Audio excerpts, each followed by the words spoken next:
السلام عليكم ورحمه الله وبركاته. ازيكم يا حبايب قلب؟ عاملين ايه؟ يا رب دايما تكونوا بخير. النهارده باذن الله هنعمل مع بعض حاجه حلوه وسريعه. هنعمل شعريه باللبن بطريقه جميله جدا. ما تنسوش الاشتراك في القناه وتفعلوا زر الجرس عشان يوصل حلقكم كل جديد. تابعوا معايا الفيديو. اول حاجه هنقول بسم الله. انا هنا معايا حله بوتاجاز انزل عليها بمعلقه سمنه بلدي او اي نوع سمنه المتوفر عندنا في البيت نستخدمه. وبعد كده ابتدي ان انا انزل عليها بكوبايه شعريه. ابتدي ان انا احمر الشعريه بالشكل ده زي ما حضراتكم شايفين.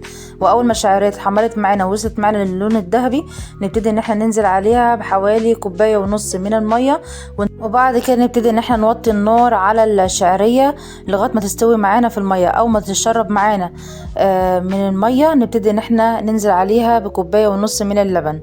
كده خلاص الشعريه استوت معانا في الميه بالشكل ده. نبتدي ان احنا ننزل عليها بحوالي كوبايه ونص من اللبن بالشكل ده. وبعد كده نبتدي ان احنا ننزل عليها بالسكر. السكر هنا على حسب الرغبه. انا هنا نزلت بحوالي ربع كوبايه سكر.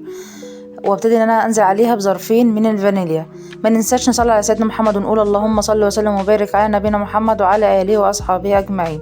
وكده الشعريه باللبن جهزت معانا. نبتدي ان احنا نغرفها في اطباق التقديم. شايفين ما شاء الله حاجه جميله ازاي، سهله وبسيطه ما بتاخدش معانا وقت وطعمها جميل جدا. لو حابين تضيفوا للشعريه باللبن مكسرات للوصفه بتاعتنا تمام، بس هي الشعريه باللبن بتبقى مش محتاجه اي نوع مكسرات، بيبقى طعمها جميل جدا.